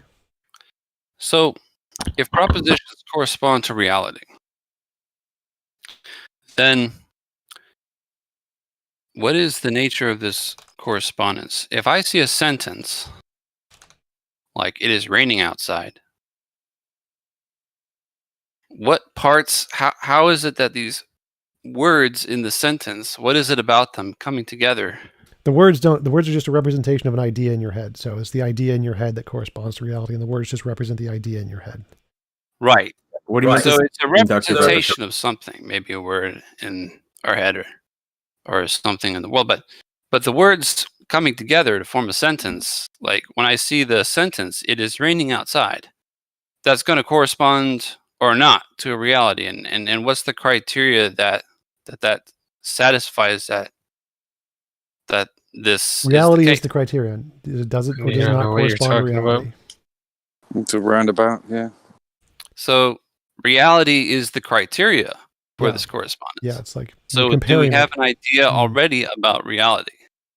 No, we don't need to. Like, doesn't make a We difference. don't need to. No. So we have an idea, and it may or may not correspond to reality, and we don't need to know one way or the other. Right. It either does or We doesn't. just have this word, right? We just have this word, reality, or it could be any other word that serves that function. Is that right? Sure. Okay. And so we have some kind of where, but I mean, we want to make this Do we have a user friendly. question? Can we like speed it up? What's the question? If the question is what are we testing? What are we testing the sentence against? We're testing it against reality. Reality is the criterion. That's the answer. It's always going to be the answer every time you ask. That's the answer. Reality is the criterion. So But now we're at step A. But the reality, it seems that we have already a theory No, of no, reality. forget already our theories don't mean a before- damn thing. Our theories are irrelevant. I have an idea. That idea may or may not correspond to reality. What I know, what I think doesn't mean a damn thing. If it does, it's But true. If it doesn't, how it's I'm not true. using the word theory is as a set of propositions. Yeah, the propositions are, again, just something in our head. Our head doesn't matter. Our propositions don't matter. Our logic doesn't matter. It's all just stuff in our head. The criterion is reality itself. It's the criterion. The propositions are garbage. They're just But language. if we're going to express the explanation or express a hypothesis or express anything that's going to be scientific, we're going to have to use mathematics to do so, right? Yes, our epistemic description of it, but not its ontological truth. That's two separate things. Now, in mathematics, it's already implied, or it's already implicit that there is a logical expression for each mathematical statement. Again, totally irrelevant. You're confusing the epistemology of what we express and the ontology of the thing itself. So the criterion, the ontology, what you're asking for, is reality. Reality is the ontology. That is the ontological criterion. Our epistemic criterion is irrelevant. It doesn't make a difference to the question. The question is do our ideas correspond to reality? Whether or not we can know doesn't make a damn bit of difference. Whether or not we know they correspond to reality doesn't matter at all.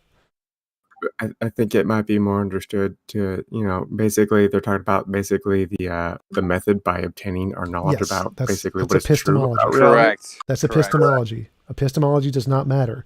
The criterion of how we determine, like what makes something, an idea correspond to reality, that's ontology. Our epistemology is irrelevant. Whether or not we know it corresponds to reality doesn't make a difference to the ontology. The criterion. So it's a matter of ontology that a proposition corresponds to reality. What?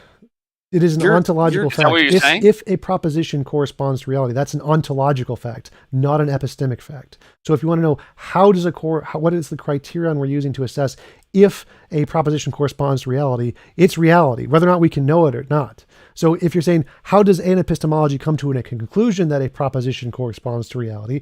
It's just pick your preferred epistemology. There's lots of different ways.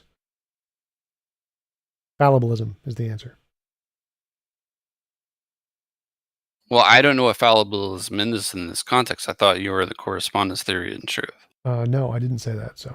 No, dude. Well, he said that propositions correspond to reality. That's what makes propositions true. Yeah, I'm a fallibilist also. So Google fallibilism.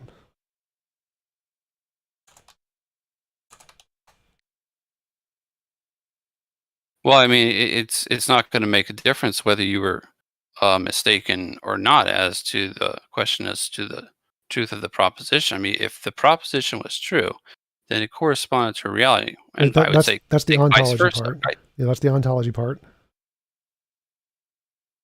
Okay.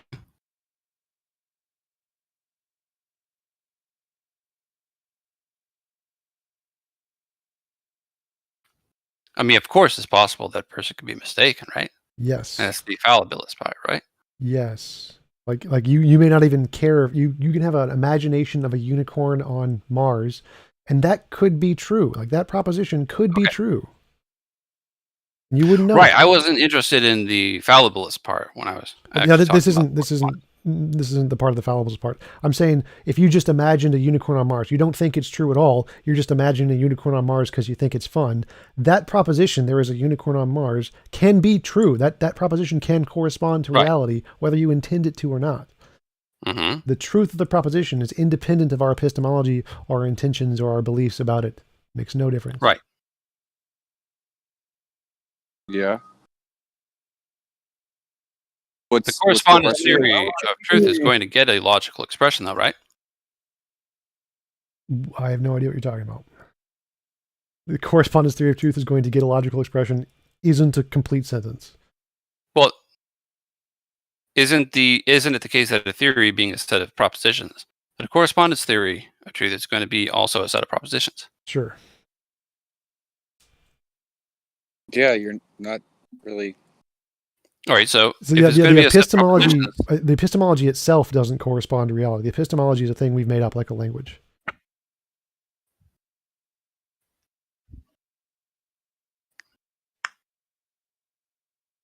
well, I mean, I agree that I think phonetic script languages are definitely made up. All languages are made up. And logical languages, though, I take to be, discovered. No, logical languages are invented. Like I said, I exist, I think, therefore I am, and then I make up language to describe that. Stanford Encyclopedia of Philosophy, classical logic, very first sentence, logic is a formal language consisting of semantics and something, something, something. Yeah, it's a formal language. Yep, made up by humans. Well, the notations are. Yes, so logic is a language that describes reality, like English. Languages have three essential types of sentences. One is one that corresponds to reality, one is one that does not correspond to reality, and one that is self-contradictory. So for example, in English, I can see that is a tree. That sentence corresponds to reality. Or I could say that is a Klingon. That sentence does not correspond to reality. And I can say that is a married bachelor. That sentence is self-contradictory. Math and logic both have the exact same things. A sentence that corresponds to reality would be like 1 + 1 = 2 or A = A. A sentence that does not correspond to reality would be like 1 plus, or what is F = MA times 47. That would be a good example of a mathematical sentence that does not correspond to reality. And something that's self-contradictory would be like 1 + 1 = 7, or A does not equal A, or something. So all languages, math, logic, English, all have those three kinds of sentences: those that correspond, those that do not correspond, and those that are self-contradictory. They're all languages made up by humans. It's curious that mathematical propositions are going to be the kind of thing that corresponds to reality. If they do, how do we know if they do? All languages can correspond to reality. That is a tree. That sentence corresponds to reality, just like 1 + 1 = 2 corresponds to reality. There's no difference there. Okay. So what reality do they correspond to if they do? Since they do. The only one, the reality is the reality they correspond to. I feel like you're not. I'm sorry to interrupt, but I feel like you're just not asking substantial questions. You're just like, yeah. How do you escape like relativism, runaway cultural relativism, or something like that? Cultural relativism has nothing to do with epistemology. That has to do with politics. Like what? You don't think that cultural relativism has anything to do with morality and ethics, for instance? Yes, they have implications. Yeah, you don't think morality and ethics have to do with epistemology? I'm a moral realist. I think morality is objective. I'm not a relativist. That's how I escape it. So if terms and mathematical propositions refer, which I take it that they do. I was kind of asking, like, what would be your objection to it? I mean, you just stated that. Well, I think it's you're wrong. Just something else. I think I think morality is objective. I think it's not relative or subjective. Right, but earlier you told me that you think that we merely impose meaning. Cat is here. Hello. I was told to. Hi, Creationist Cat. Hey there. Guys, I don't have a great deal of time. I didn't just found out about this, and somebody told me to jump in and debate TJump. I don't know what I'd be debating. Yeah, it would be awesome if you guys could have even a short conversation. He's a famous atheist YouTuber. Yeah, Do you know who he is? I've seen some of his modern day debates. Hey, how's it And, going? Nice to meet you.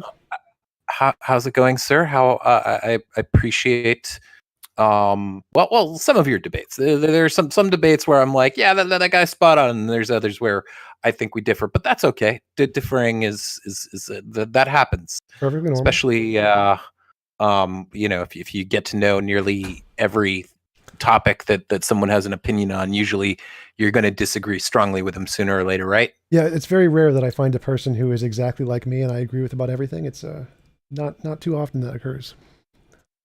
So, I mean, I guess I'll just ask a follow-up question on what I heard.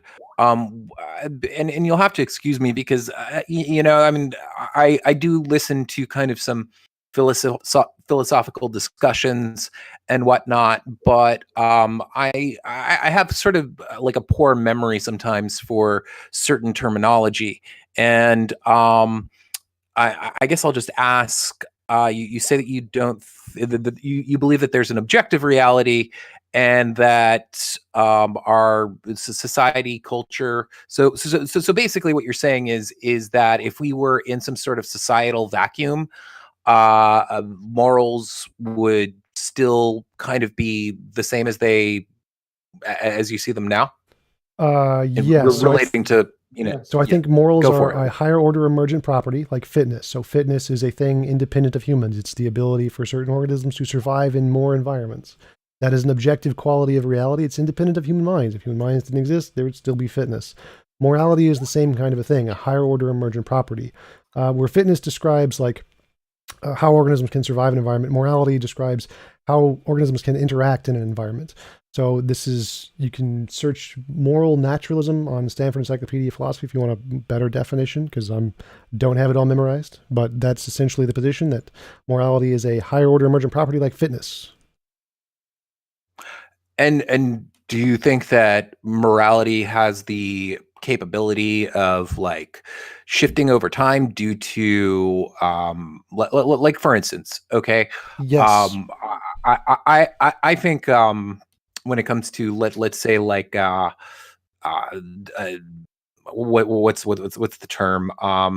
Not pedophilia, but I guess situations in which adults are having some sort of relations with minors, meaning somewhere between like 14 to 18. I think that that's somewhat morally objectionable. However, hundreds of years ago, or maybe even thousands of years ago, in which the life expectancy was far shorter for human beings, I could understand how maybe some people who reached their 20s would have, would reproduce with people people of childbearing age. Right, when the life expectancy was like 25. Yes, there's definitely moral progress. So yes, societies do have moral change over time, and just like science has change over time, but that doesn't mean the scientific world we're describing isn't objective.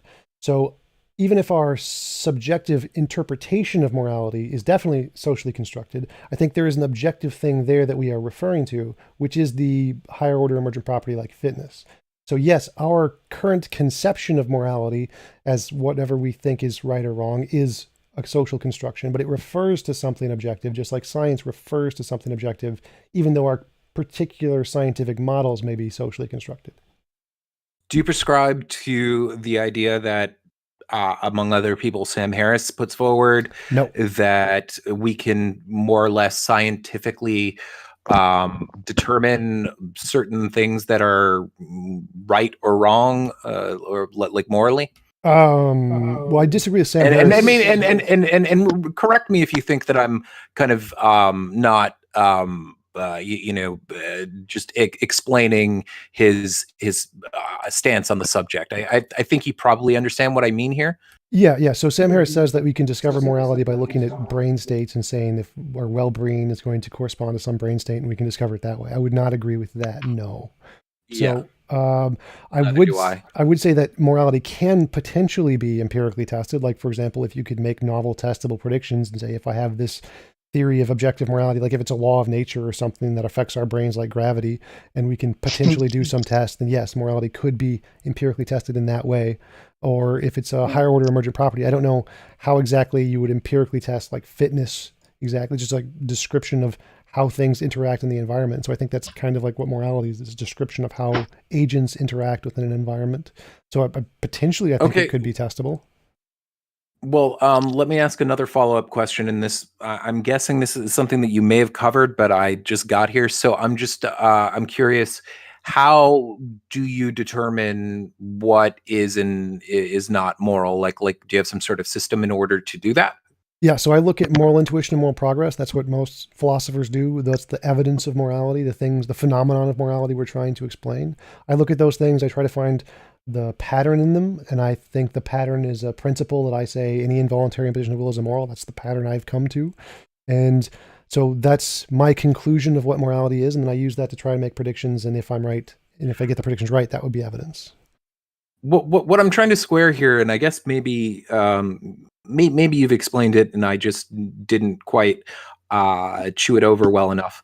But let's take the issue of veganism. Okay, I'm not a vegan. I do personally think that they, in spite of the fact of not being a vegan, I'll admit that I think that they have a pretty strong moral argument. But let's say several years, decades from now, we have a method of eating meat that, or synthetic meat that is absolutely, just every bit as nutritious, perhaps even more so, and tastes exactly like the meat that we have. I think in a circumstance like that, and then also provided that it was cheap, easy to access, and not expensive. Do you think that would be a shift in morality on that, in a sense, on that? There already is a shift in morality. We're seeing it all over the world that, as resources become more plentiful and we can allow for more things that have consciousness to live without us intentionally killing them, our entire society will start to see those things as having moral worth. So as the measure of moral progress is as a society has enough resources to allow the people who are seen as marginalized groups, less valuable in society, to live without it damaging the society, then their moral worth will be seen as more valuable by the society, that's how moral progress works. So as our society continues to grow and we gain more resources, it means that more people in society are going to start to acknowledge the pain of animals and see that the pain we do to them is immoral and we shouldn't do that anymore. Absolutely. That's going to increase more and more as we continue to progress in our technological advancements, for sure. Sure. Some guy with the with an avatar that has I forget his name. It's definitely a white supremacist. Jared Taylor just DM'd me and said, "Stop stuttering, please." I'm sorry, dude. Sometimes I stutter, especially when I'm very tired. That's just something that I do. So you can fuck off, especially because it looks like you are. Well, no, I'm not a white supremacist. I'm not even white. Okay, he's muted. Yeah, well, then why do you have an avatar of Jared Taylor? I'm just saying, like, you're being an asshole, okay? Like, some people stutter. It's something that I've dealt with my entire life, and that's a really obnoxious thing to just write someone and say, "Stop stuttering, please." Okay, so screw you. Sorry, TJump. That sort of like kind of just set me off a little bit. Yeah, no problem. And yeah. Anyhow, I don't know. I mean, I know people said that they would like me to debate you. I don't know exactly what we would debate over. There may be some differences between. How about the existence of God? Oh, I thought TJump was an atheist. Maybe like you actually play your persona of the cat versus me or something. I'm not always. Voter fraud is good. Voter fraud is good. Yeah, I'm actually going to be just so everyone here knows, the channel is going to be lately, for those of you who haven't checked in on CC, the channel that is, I have been doing more and more stuff as myself. And Girl, fuck my balls. I don't care about this. Oh, hey, Christian, it's Cat. I actually like your content. Bye. Sorry. Okay. All right. So So anyway, yeah, I won't go way into that. I'm just letting everyone know that the channel is changing to Hey It's Vadim pretty soon. So cool. Yeah, I mean, TJump, are you an atheist? Yes, very much so. Okay, so I don't know if there is much difference there. I guess this is the only thing that I can think off the top of my head that maybe you and I can just discuss very briefly because I don't have a lot of time. I've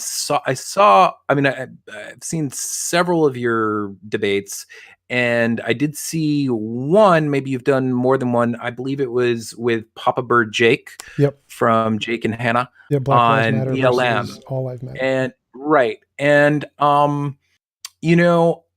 let's say for the sake of the argument that what you have You cut out. I can't hear you.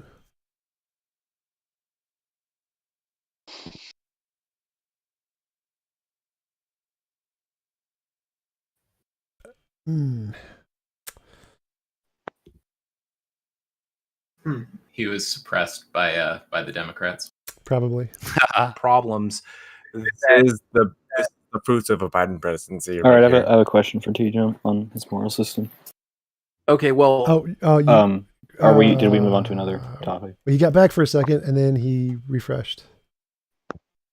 He was talking and then he left. Okay. Hello? Are you back, Creationist Cat? Yeah, I'm back. I don't know if that was a problem on my end or if somebody kicked me somehow. I don't think anybody kicked you but yeah, you cut off right after you said Black Lives Matter versus All Lives Matter, and you said something like, if we assume you're, and then cut out. Oh, okay. If we assume that you're correct on, because inside that conversation, the thrust of it was just you guys talking about, I believe, like police shootings, but there are other problems with the justice system that affect disproportionately the Black community, like for instance sentencing. There are studies that I totally agree. Like one of the biggest examples is the stopping people on highways. There's a disproportionate amount of stopping like African Americans during the day, and that disproportion goes away during the night. I absolutely agree that there are definitely systemic issues that are racist. I just think the one that Black Lives Matter has centered around, the shootings from police officers, I don't think that one's a bad example. So I think that using that as an example is more showmanship that I disagree with. I think it's not supported by the facts, but there are definitely lots of examples that would be supported by the facts that I would support Black Lives Matter on. What do you guys disagree on? Wait, so hold on. So wait, why did you initially have this line of inquiry? Like, do you think TJump is a Republican, or like, what are you trying to do? No, I mean, he was very opposed to it seemed rather opposed to Black Lives Matter in several respects, and I'm not saying that I don't know what his politics are outside of that one conversation. That's about as political a conversation as I've heard him have. So, I mean, I happen to think that I agree with you. I do wish. What? Well, let's just ask him real quick though, so everyone knows what's going on. I'm a centrist. I'm a centrist, so I have my own political theory. I agree with the Democrats on some things, Republicans on some things, and Libertarians on some things, but they're all wrong about most things. So, yeah, would you wanted to follow up on that, Creationist Cat, on my answer? Yeah, you could call me Vadim, by the way, if you want. Vadim. Yeah, I just, because I think that the conclusion that you came to is that Black Lives Matter is kind of maybe irrelevant is the wrong term, but just rather like not doing. Why don't you clarify? I don't want to put words in your mouth. Like, can you succinctly say how you feel about Black Lives Matter as like an entity, like you do not support Black Lives Matter? Would that be safe to say? Yeah, but the main reason I don't support them is because their flagship issue is just, I think, factually false. Like the same reason I don't support Christianity. Jesus didn't rise from the dead. I mean, Christianity does lots of good things for people too. They also do lots of bad things, but I don't support them mainly because their main thing is false. So that's my main issue with Black Lives Matter. At the same time, though, you do recognize that. I mean, you said something about, maybe I think you used the word showmanship. I like personally, I wish that there was a way to kind of galvanize America and get them to center on these issues, like more important issues. That, I mean, not that the police shootings are not an important issue to me, but for instance, the sentencing of blacks, like there are studies that show that you can have someone with the same record, even I think close to the same economic background, and much more of the time they will receive stiffer sentences. And things like that are injustices that they face that are really detrimental to their to black culture in general. And I could name other things, but there's a handful of things that I could name that make for me that makes Black Lives Matter an important cause, I guess, if you will. So I mean, like, do you? Yeah, for sure. I mean, there are definitely. Do you think if they were championing those issues more, that you would be more on their side? Definitely, if they were supporting the things that are really like evidentially supported by all of the evidence we have, definitely I'd be behind them. The only reason I don't support them is because this one main issue doesn't seem to be supported by the evidence, and the fact that they're pushing it seems dishonest to me. Because you're right, it definitely galvanizes people, that's for sure, but I think it's dishonest in the way that they're doing it, and that's the issue I have with Black Lives Matter. I don't think their main issue corresponds to reality, but there are definitely lots of examples that do, like the sentencing issues, or the fact that more African Americans are pulled over in highways during the day and doesn't happen during the night. There are lots and lots of cases of real racism, for sure. I just don't think that their main issue is the right one. And I think if they were really genuine about stopping police violence, they would be equally as up in arms about the white Americans that are shot and killed in the exact same way as the African Americans who are. And I think that they're not portraying or focusing on that as much is something I see as not as honest as it should be. So my main issue with Black Lives Matter is pretty much just their flagship one doesn't seem to be as honest as it should be. There are lots of cases they could definitely use. Is it dishonest to dwell on that issue, though, if there are a host of historical and historical issues that kind of and you'll have to apologize, because usually when I debate, I prepare for it and I'm just kind of spitballing here, but in my mind there are all these kind of socioeconomic factors that make the of course blacks could commit more crime, but there are reasons for these, and most of these things are things that over time can be addressed and corrected. And so do you think that like it has no relevance to bring that up if there are issues that we can address and correct and look at and hopefully make policies that better them? No, I would agree that there are lots of issues we can fix, but I think that those issues affect both white and black people equally, essentially. And so they're like, ending the war on drugs would be a huge benefit to everyone, essentially. And I think we should definitely try to end it. But I think that my issue is when you say this disproportionately affects African Americans and discount the fact that it's killing twice as many white people in the exact same way. I don't think that's an honest way to approach the topic. Well, when you say, do you mean per capita? Yes. So by population compared to crime rates, not to population. So, okay. So if the crime rate is like African Americans commit 37.5% of violent crime, and they're 37% of the victims of police shootings, essentially. So it's exactly proportional. I don't think that's evidence that the police are racist. There are definitely things that do count as evidence the police are racist, like the thing you mentioned, but that isn't one of them. So that's why I disagree with that particular point that they keep bringing up.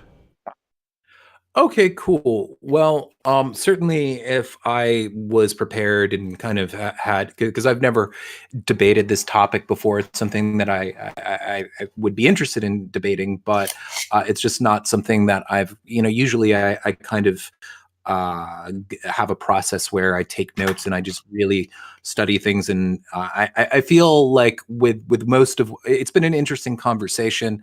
I know that there's a lot of people here who want to talk to you. Some people are probably ticked off that I've stuttered. So I'm going to kind of just give the floor back over to everyone else. Maybe one day we'll get a Well, chance thank you. have a more effective conversation on a topic that I prepared. But it's been nice just kind of just shooting the shit with you. Yeah, it was nice to meet you. Well, okay, and, so creation. Yes. So creation. You guys Okay, so creation. So creation is bad. Not. alt-right guy who's about to I'm, I'm not delusional. Be quiet for a second. So, I'm gonna mute him for a second. Vidium, it was really nice to meet you, and I'm happy to talk with you later. I actually have to go too, so I'll see you guys later. It was nice chatting with you guys. See you probably next week. Peace out. Okay.